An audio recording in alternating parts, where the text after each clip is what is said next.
So as we look forward to the playoffs, a man who's slightly relieved that Glenn Whelan hasn't stolen his thunder with goals against Italy, but looking to the playoffs, there's none of those great teams, none of them want to face Ireland, do they? I don't think so. When you look at our record so far, prior to the Montenegro game, we haven't lost a match competitively. 4 wins, 5 draws is a welcome return. We want to keep the momentum going into the playoffs. So regardless who we get, we feel that over 2 legs will be more than good enough to give them a real game.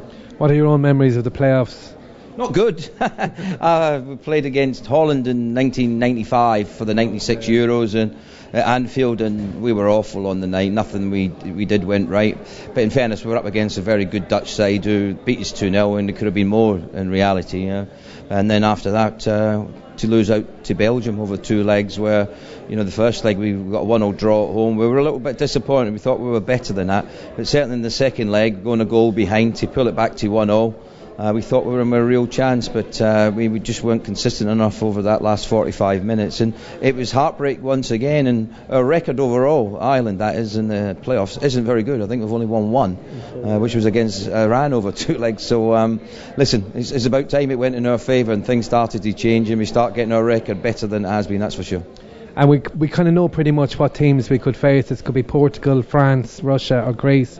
What are the merits of those sides? Take them one at a time. Very good, unfortunately. I mean, to finish second, I think shows that you've shown consistency. The Portuguese, if we take an example as number 1, a few weeks ago they looked like they weren't going to make it, but they've had some really big results recently, particularly against Hungary and the likes, to get themselves into that second spot. And they've got quality. We know about the players that are there. Ronaldo's the one that will stick in most people's minds, but if you look at their record in recent competitions, they get through to the semi-finals and even finals, as they have done in the past. So they've got a bit of quality about them. The problem with them, I think, is the defence. I don't think the defence is the strength of the side. We've seen that last time around at the Euros in Austria and Switzerland, where that was where they really were let down. Going forward, they've got players that can get on the ball, make things happen, the likes of Deco and Ronaldo and people like that ilk, but it's at the back where they really struggled to contain anyone. So that's something, if we get them, we'll be certainly looking at. Well, the French with Dominic, I mean, they have the players, but they don't seem to be having a great relationship with their manager. Well, they don't, but they're finishing second. They're guaranteed second spot at the moment, so you've got to say that they've got a very good side. But it depends on how they come out and perform. Yes, they've had problems with the manager before, but the players as individuals, as in a group, have got quality about them, and over 2 legs they would be very difficult to play against. Our record against them in recent times hasn't been that bad. We played them in the group stages where we got a 0-0 draw over in Paris. We should have won it. We were the better team on the night. And we lost to a Thierry Henry goal, which was something out of the ordinary. It was a fabulous finish, but it wasn't really in accordance with the game, because I thought we more than matched them on the night. But once again, maybe just our finishing let us down. But I think we're harder to beat now. I think that's the difference. And certainly the French will be one of the sides that I think would be more than able with to cope with. We could cope with them, not comfortably, but it would be difficult. But at the same time, I think they would be worried about us, the shape that we play against, which would make it difficult for them to break us down. But at the same time, also going forward. But they've got Benzema, Ribéry, other players that really can make a difference in a tight match. So you can see the credits that they've got there, and obviously the strengths in their team. But at the same time, there's a few weaknesses that we could obviously look at as well. And we have the big plus factor in the wily old fox, Giovanni Trapattoni. Yeah, we have. Listen, so far to be unbeaten is a remarkable achievement.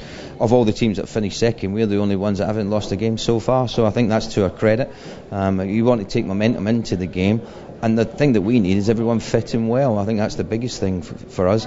And if you look at the teams that are remaining, the likes of Russia, for example, with Pavlyuchenko, Zhirkov, Arshavin, you've got real quality there, and I think that game could come down to who plays where first. If we got Russia, I certainly would like to play them away from home, where we would keep it nice and tight. You're unsure about where you're going to play them, because we know that part of the world, because of the temperatures that they have, it's very cold there. They might play in an unusual place where they're not used to either, so it might be to your advantage playing them away from home on that first game.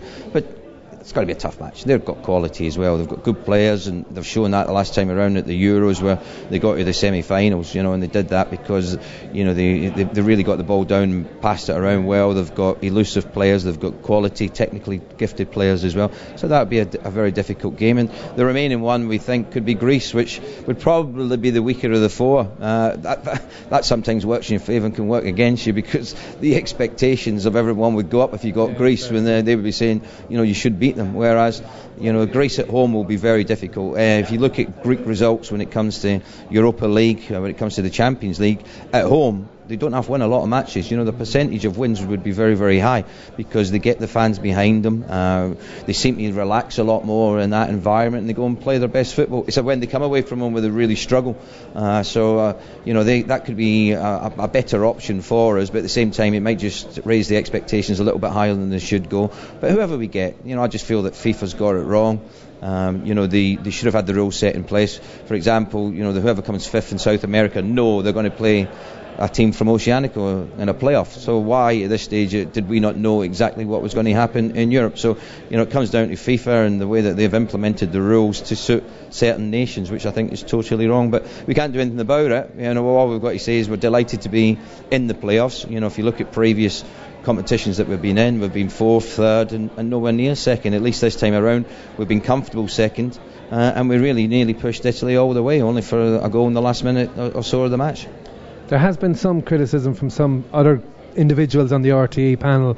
Do you think it's just he's trying to galvanise the squad by getting them all together? I don't really like talking about it. That's up to whoever wants to talk. I think you should really ask them what their thoughts are on it. My thoughts are that it's been a very good campaign. As I said, anyone who comes through 9 games without losing one can't be a bad side. They can't be an average side. They've got to have some quality about them. I think the players have got back to that winning feeling. It's got back to that not losing feeling, and I think that's very important in football. It's not always the best teams that win the competitions. It's the one that's the most consistent, and I think we've been very consistent so far. Would we like to add to the squad? Of course. Is there some players out there that could come in and maybe enhance the team? Maybe, but that's all down to Mr. Trapattoni and his thoughts and beliefs on what he thinks is the best team to go out and represent Ireland. But at the moment, I've got to say, we're more than pleased to be second. Thanks very much to Ray Houghton, a man who scored 2 very famous goals for Ireland. I just wish we could add some more names alongside it in the near future.